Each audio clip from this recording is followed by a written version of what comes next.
Bonjour à tous, dans cette vidéo, je vais vous montrer comment créer un assistant personnel en utilisant une équipe d'agents IA à votre service, capable de faire toutes les tâches administratives ou à faible valeur ajoutée, et ça concerne beaucoup d'entrepreneurs. Ça va être gérer votre agenda, votre boîte mail, vos contacts, stocker des informations utiles dans votre outil de gestion de connaissances comme Notion, ou encore faire votre veille si vous avez entendu une nouvelle intéressante sur votre marché et directement avoir plus de contexte, plus d'informations très facilement. Et ça, on va le faire simplement en envoyant des instructions vocales, donc des vocaux sur WhatsApp. L'idée, c'est que ces vocaux vont venir déclencher mon assistant personnel, qui est un agent IA qui va gérer plusieurs agents IA. Ça peut être par exemple, dès lundi matin, avoir du contexte sur tous les mails qui ont été reçus le week-end et savoir quel mail prioriser, quelles sont les urgences à traiter en priorité, avoir la liste de toutes les tâches à faire dans la journée ou les différentes réunions qu'il peut y avoir. Et ce qui est super intéressant avec cette vidéo, c'est qu'on va à la fois voir le concept d'équipe d'agents IA, comment les agents IA travaillent ensemble, mais également où est-ce qu'on peut vraiment aller en termes de gain de productivité pour un assistant comme ça sur WhatsApp. Personnellement, moi au quotidien, c'est plein de petites tâches comme ça qui vont venir polluer ma journée, elles vont venir s'accumuler et permettent pas forcément de développer mon activité. Je trouve que faire appel à un assistant IA comme ça, un agent IA, pour nous aider, ça va vraiment devenir la norme dans le futur.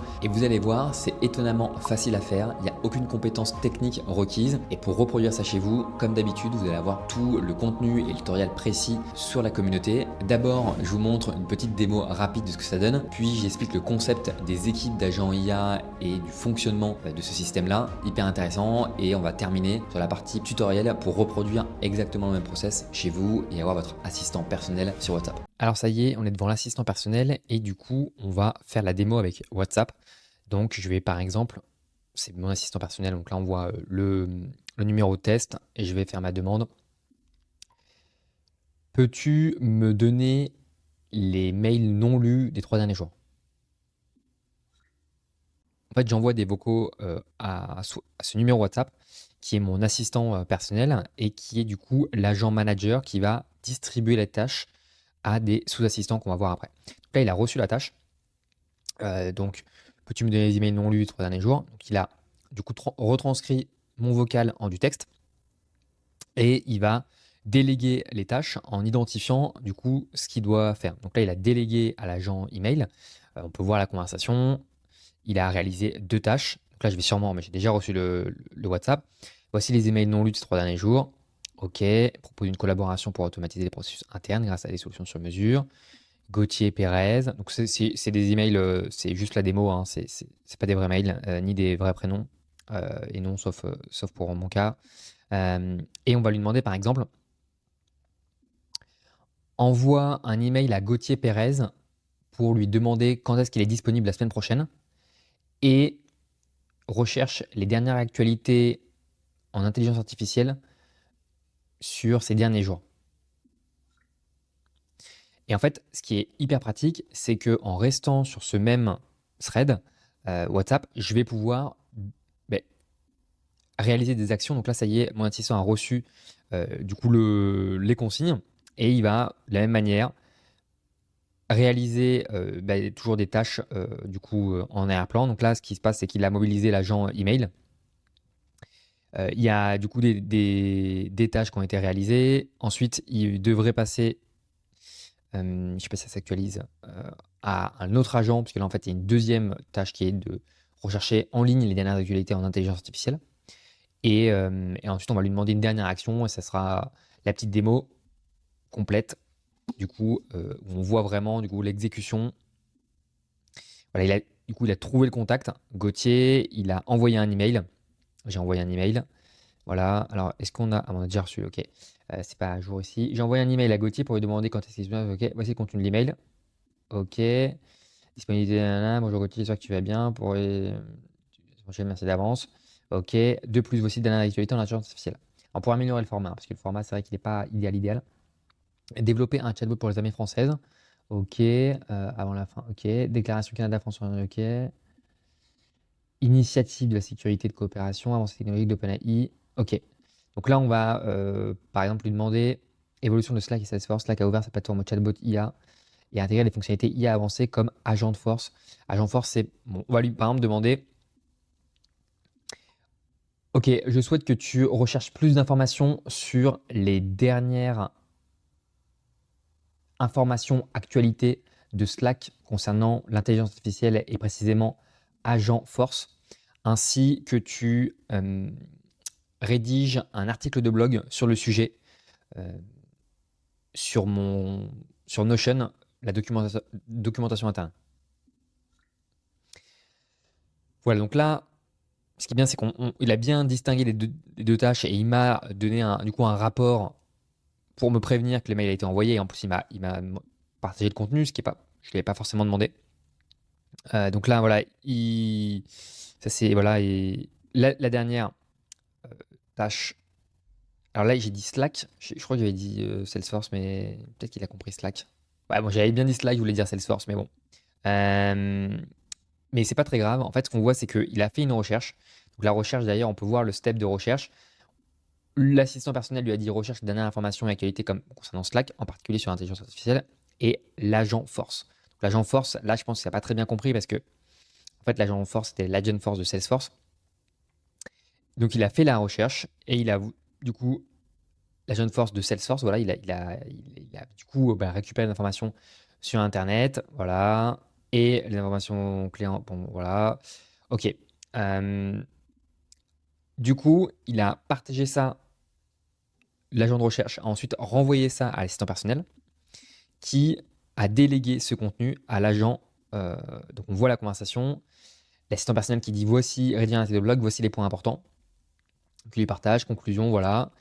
Et il a réalisé un article de blog, donc on voit trouver des idées de contenu, partager les informations, le contenu qui a révolutionné votre entreprise avec l'IA, découvrir comment l'agent force de Salesforce transforme Slack en outil de productivité incontournable.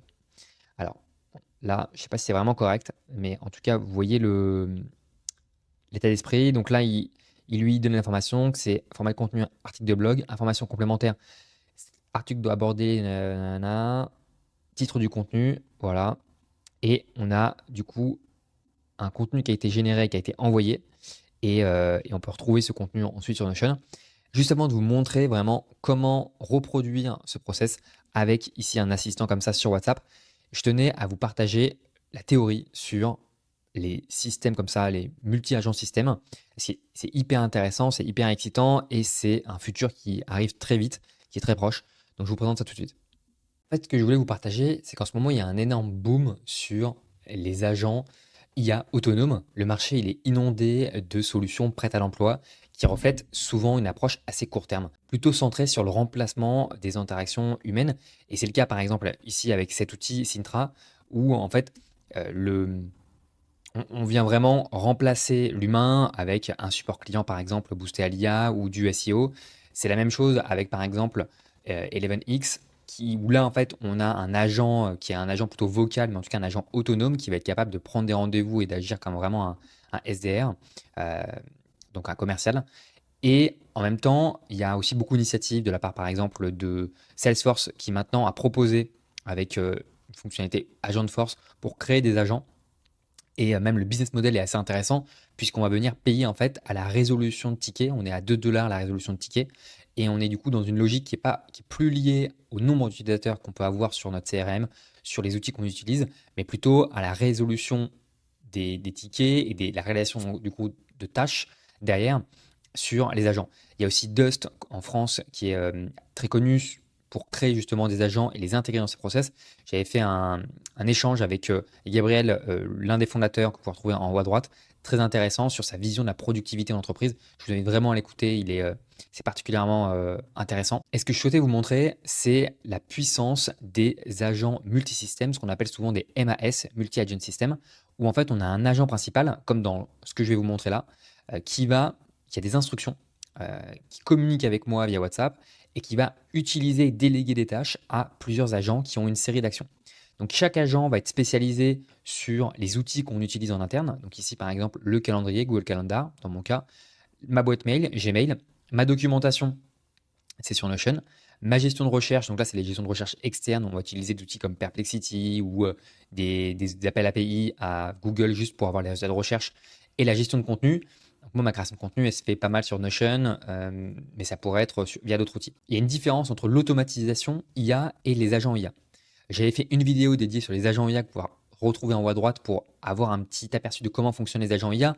Mais rapidement, pour vous expliquer que les automatisations, on est sur des scénarios qui sont prédictifs. Vous voyez, avec des routeurs, avec des conditions, oui, non, où il faut un peu tout calculer, tout anticiper pour réaliser et automatiser une série de tâches et un workflow. Là, l'avantage des agents IA, c'est que on n'a pas besoin de tout anticiper. Ça va être l'agent IA qui va décider en fonction des probabilités les plus fortes pour qu'il fasse appel à tel agent et ensuite à tel outil. Là, c'est un seul agent qui a accès à 4 outils différents: l'enrichissement, la prise de contact, la mise à jour de CRM, la notification à un commercial.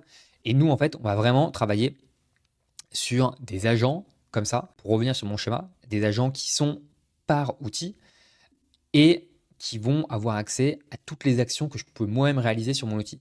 En fait, l'idée, c'est que par exemple, j'ai un agent de documentation, moi j'utilise Notion, qui va pouvoir faire toutes les actions que je pourrais faire sur Notion en API. Donc en fait, tout simplement, en allant sur la documentation, je devrais créer des outils où cet agent, il peut faire, par exemple, créer une page, retrouver une page, mettre à jour des propriétés d'une page, créer une base de données, avoir la liste des utilisateurs, faire une recherche. Comme ça, en fait, cet agent est autonome et agit comme si moi, je veux réaliser des actions. Je vais créer une page, comme si j'allais du coup aller sur l'interface de Notion pour le faire moi-même manuellement. Mais là, en fait, il va utiliser l'API et il a la même, on va dire, champ d'action possible qu'un humain. Donc c'est hyper intéressant. Et en fait, l'idée, du coup, c'est de se diriger vers ces équipes d'agents IA.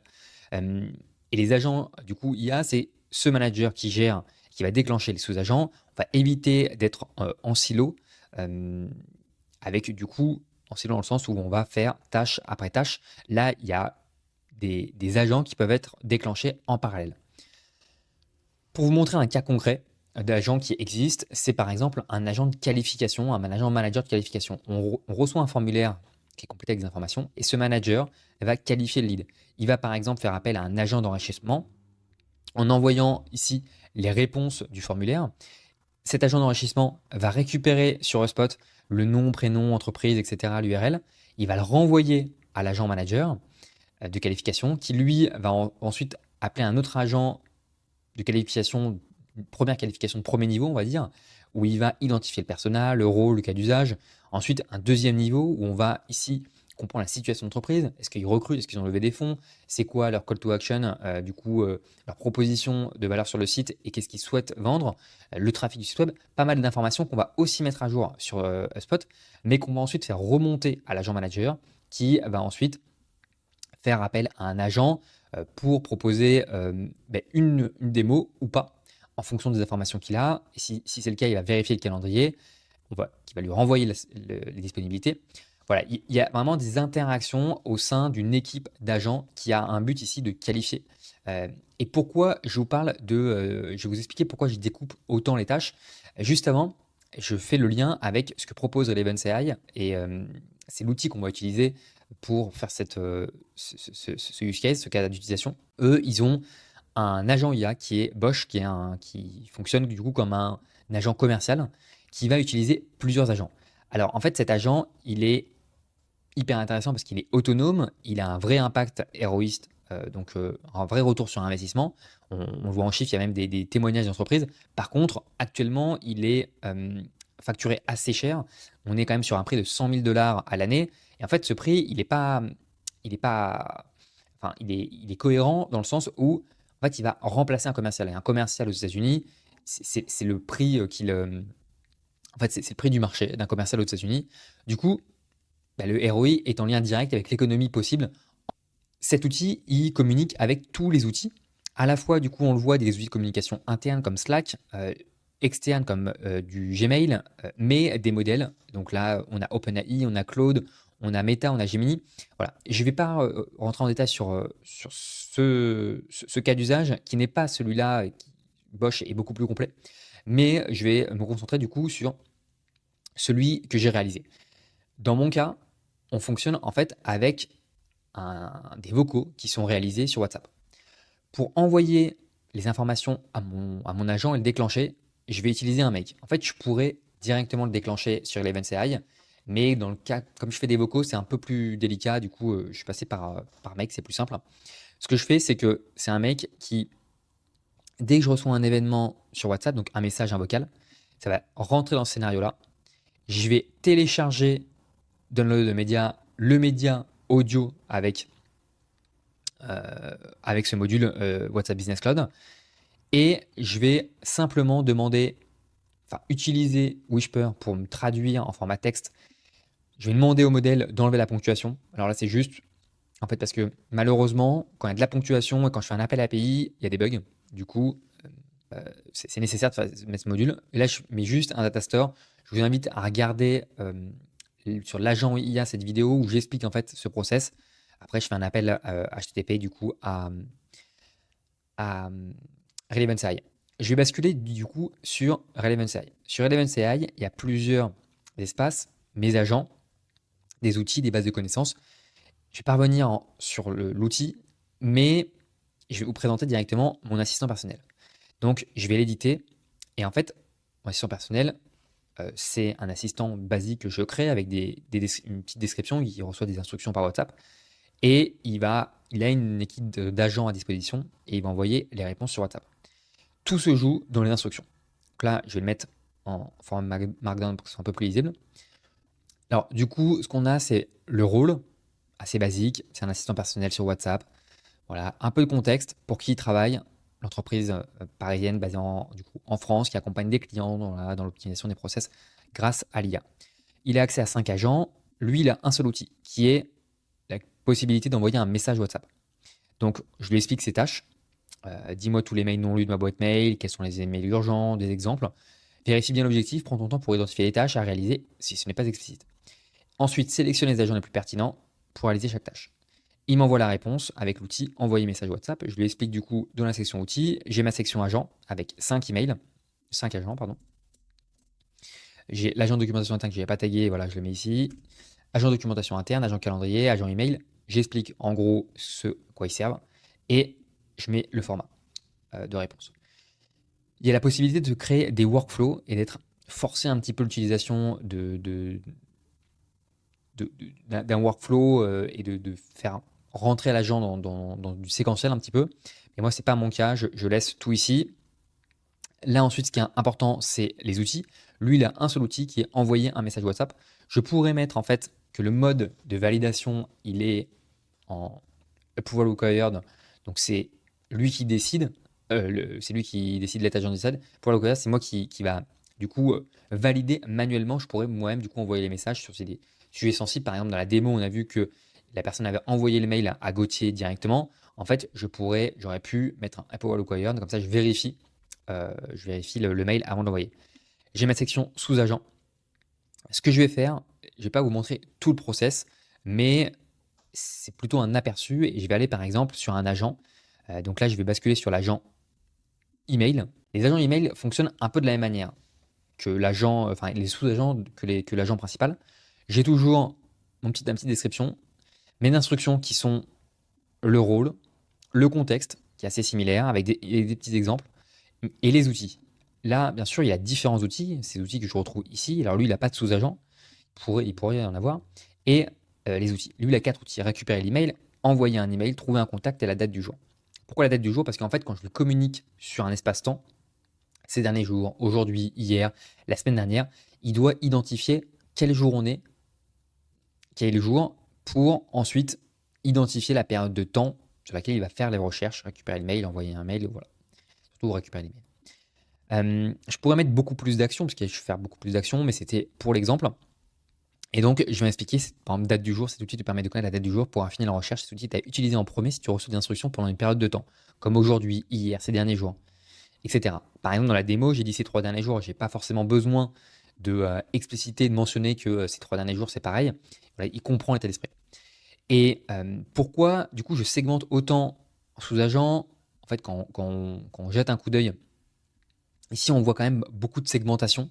Ça peut paraître assez lourd, mais en fait, c'est nécessaire pour garder la mémoire et la fenêtre de contexte, puisque je vais transférer il y a un flux d'informations qui a lieu entre les différents agents. En fait, ça permet vraiment de garder la fenêtre de contexte. La fenêtre de contexte, c'est toutes les informations que vous partagez à un agent. Il peut en fait oublier la quantité d'informations qu'il reçoit. parce qu'il est submergé en gros grossièrement par les informations et donc il sera moins précis. Ce qu'il faut savoir, c'est que ici, quand vous pouvez créer un agent, vous pouvez aussi importer. N'hésitez pas à vous inscrire sur la communauté. C'est ici où vous retrouverez l'espace en fait de cours. Ici en fait où il y a tous les contenus en accès libre avec toutes les informations. Et donc par exemple, je vais faire sûrement un cours pour les agents IA et vous pourrez importer du coup directement ici. Voilà. N'hésitez pas à mettre un like, un commentaire si vous appréciez ce type de contenu. Si vous aussi vous voyez le potentiel de ces agents, de ces modèles, ces multi-agents qui peuvent être du coup déployés en entreprise et qui vont clairement révolutionner le process et l'organisation opérationnelle des entreprises. Ça, c'est une conviction et en fait, l'effort que mobilise Salesforce, Microsoft, Google et tous les grands acteurs en IA sur les agents, en fait, ils démontrent la puissance et la révolution qui va se produire sur les systèmes opérationnels des entreprises. Merci encore, à une prochaine. Ciao.